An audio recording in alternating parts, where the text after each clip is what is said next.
7 de la mañana, 3 minutos. Asambleísta del Movimiento Cambio, Esteban Torres, está con nosotros. ¿Cómo le va, asambleísta? Buenos días. Buenos días, un saludo a todos los que nos ven. Gracias por aceptar la invitación. Este proceso de juicio político contra los consejeros de Participación Ciudadana, incluido el presidente del organismo, ¿va en ese camino que buscan algunos que presentaron la propuesta de juicio político?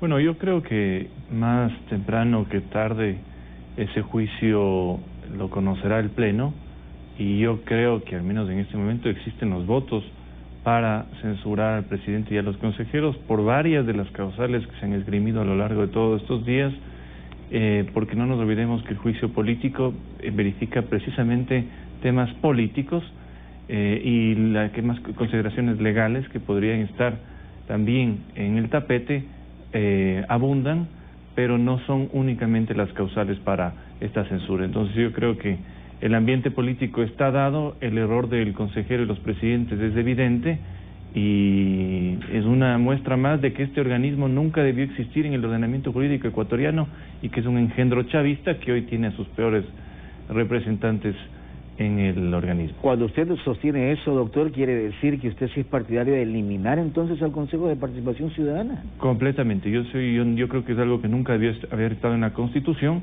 Ahora bien, hay que ver las propuestas constitucionales que se han hecho. Yo creo que la primera, la más urgente, es la limitación de aquellas funciones establecidas en la Constitución y el traspaso nuevamente al Poder Legislativo de aquellas que han estado en manos del Consejo de Participación, previo, por supuesto, a su desaparición total, que yo creo que es un poco más compleja, porque claro, implicaría ya un cambio en la estructura del Estado y no sería únicamente con el cambio constitucional que actualmente tramita la Asamblea. La designación de las autoridades por parte de la Asamblea, como en cualquier otro país democrático del mundo, me imagino, ¿no? Así es, como cualquier otra democracia. Yo no sé por qué se inventaron tantas cosas. Es como cualquier otra democracia en el mundo madura. Vea usted en los Estados Unidos el rol que tiene el Senado, el rol que tiene el Poder Legislativo, y me atrevo, yo lo dije en el debate en el Pleno de la Asamblea Nacional, me atrevo también a solicitar la reforma a otros temas, por ejemplo, el hecho de que la elección de los jueces de la Corte Constitucional también pase por la Asamblea en un careo público, en donde se conozcan cómo piensan, cómo deciden en varios temas, y por supuesto evaluando su idoneidad para cada cargo, lo mismo que debería suceder con cualquier otra autoridad, independientemente de que sea un malo o un buen Congreso. Esto no es por el Congreso que está ahora, la Asamblea que está ahora, sino porque es el Poder Legislativo, que es el más cercano a los ciudadanos, el llamado precisamente a estar en esta parte de la democracia. Aunque siempre se habló que la injerencia política es la que podría establecer determinadas autoridades, y por eso esa separación. Bueno, la injerencia política está dada en este país y en cualquier otro país. En Estados Unidos, por ejemplo, no es ninguna mentira que el presidente Trump nominó a un juez de pensamiento conservador a la Corte Suprema, pero eso no significa que no supera todo el careo público que significa el Poder Legislativo, el Senado también, y los ciudadanos tienen frente a ellos a personas que han pasado todos los filtros democráticos y entran con una legitimidad, además de ejercer cargos de muchísima importancia. Usted es hombre de derecho, y en ese sentido, lo que políticamente se haga con los 4 consejeros de Participación Ciudadana no les resta o no los impide que desde el punto de vista judicial o penal también se haga algo, ¿no?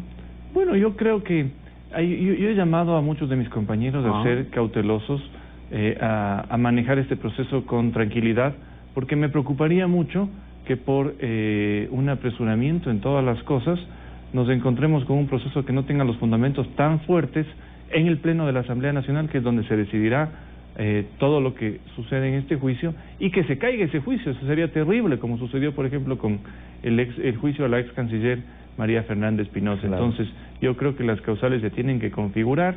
Yo creo que esto tiene que ir, sería una locura pensar algo más allá de lo político. Yo no estoy de acuerdo en la sobrecriminalización de todas las conductas que uno encuentra en la calle. Entonces, yo creo que se tiene que manejar este proceso bien para que el Poder Legislativo salga fortalecido de este proceso de control a este poder. El presidente del Consejo de Participación infringió, ¿no?, la ley cuando trató de crear esta comisión para analizar el tema de la Corte Constitucional. En mi criterio personal y jurídico, yo considero que el solo acto de decir que se va a conformar una comisión no constituye como tal per se un desacato a lo establecido por la Corte Constitucional. Yo creo que en eso he mantenido una posición distinta quizás a la de muchos de mis compañeros. Yo creo que se han configurado causales por fuera de ellas para que se dé la censura al presidente del Consejo, pero ese acto en particular yo no lo veo como tal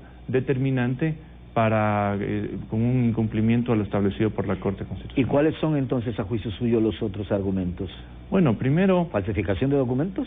Bueno, ahí hay temas también que competen al organismo que controló precisamente la inscripción, pero sí algunos, como se ha mencionado, tema de la idoneidad ya en el cargo. Ayer escuchaba la comparecencia en donde el presidente decía que no es cura, sino que es monje, o un tema también muy confuso en su patrimonio. Entonces yo creo que esos temas, esas oscuridades, ya han configurado una falta de idoneidad para el cargo.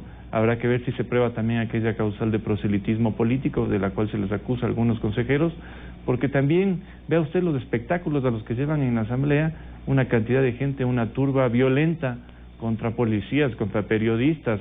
Afortunadamente no habían civiles caminando por ahí, sino quién sabe también lanzaban algo, y eso no está bien. Eso no está bien. Yo creo que se equivocaron llegando de esta forma al Consejo. Debieron haber sido mucho más humildes, cautos, prudentes, y vea las consecuencias. Hay una mayoría incluso en el país que está pidiendo el juicio político a los consejeros. Lo otro, asambleísta, y aprovechando obviamente su presencia acá, es este proyecto de Código de Salud. Hay algunas observaciones y cuestionamientos que se hacen a esta normativa que se analiza en la asamblea. Entiendo que está en el pleno para su debate normal. ¿Qué es lo que realmente ocurre con esa normativa? Bueno, el debate de hecho ya ha finalizado. Lo que resta es que el ponente de la ley recoja aquellas observaciones y presente ya el texto a la asamblea, al pleno, para que éste se vote. El proyecto tiene algunas deficiencias de índole estructural. Yo creo que es un proyecto muy concentrador de poder en el Ministerio de Salud o en la Autoridad Sanitaria Nacional. Luego de este código va a ser fortalecido, va a salir ese ministerio, en detrimento, por ejemplo, de ciertos actores que en el sector privado creo que deberían tener, tal vez no voto, pero sí voz en organismos importantísimos que deciden sobre todo temas relacionados con la salud, con los medicamentos y con temas de emergencia. Entonces yo creo que es un tema estructural, es un código muy concentrador de poder y tiene adicionalmente cuestionamientos puntuales, ya que yo lo he dicho en el pleno de la asamblea, respecto de el 193, un mal planteado cambio de sexo a niños, también temas que relacionados con el aborto, con el cannabis, que además generarían una ineficacia de la ley, puesto que todavía está de por medio el debate del Código Orgánico Integral Penal, que es el código sustantivo que despenalizaría o no despenalizaría ciertas conductas que no se pueden regular administrativamente en este código. ¿Y cuál es el ambiente dentro de la asamblea, doctor, por el uso terapéutico del cannabis? Bueno, entiendo que la mayoría que cogobierna la asamblea, conformada por Alianza País y el partido Creo, ha llegado a un acuerdo en el tema del cannabis para que no sea la siembra, explotación y comercialización, sino únicamente la importación de productos con compuestos del cannabiol para tratamientos paliativos debidamente, por supuesto, probados y necesarios, a lo cual yo me adhiero. Yo creo que era un error permitir la comercialización y peor aún la siembra en nuestro país del cannabis. Entonces, en ese punto al menos creo que han escuchado las observaciones, bueno, de varios asambleístas y se han tomado en cuenta. Ese es uno.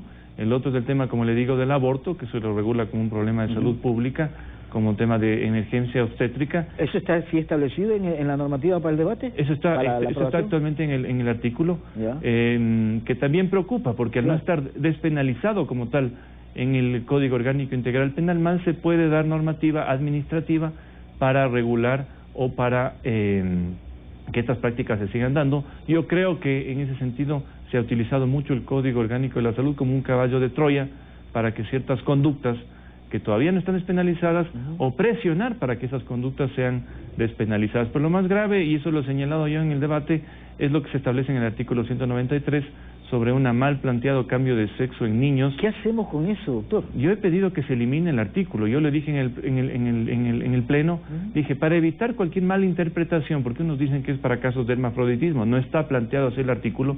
Yo lo que me temo es que a través de esa normativa, primero, niños menores de edad por fuera de la tutela de sus padres, porque no nos olvidemos que hay una sentencia de la Corte Constitucional hace algunos años en donde ya se dice que cuando los padres no educan a sus hijos, el Estado es un tercero salvador que entra a educar. Entonces me preocuparía mucho que niños que en menores de edad incluso, por fuera de la pubertad, que crean que, por ejemplo, no son niños, sino son niñas, o no son niñas, sino que son niños, puedan acceder a procesos hormonales y más aún a procesos de mutilación genital para hacer un cambio de sexo, al cual también estaría llamado el Estado a financiar, lo cual es una locura. Yo por eso he dicho, quiten este artículo, se está prestando para malas interpretaciones, y por último, que haga lo que quiera una persona mayor de edad y con su dinero. El Estado no tiene por qué estar financiando este tipo de procedimientos. ¿Qué va a pasar con ese análisis que se hace del Código de la Salud? ¿Cuál es la última instancia dentro de la Asamblea? Bueno, en este momento ya únicamente está en manos del ponente, quien presentará el documento.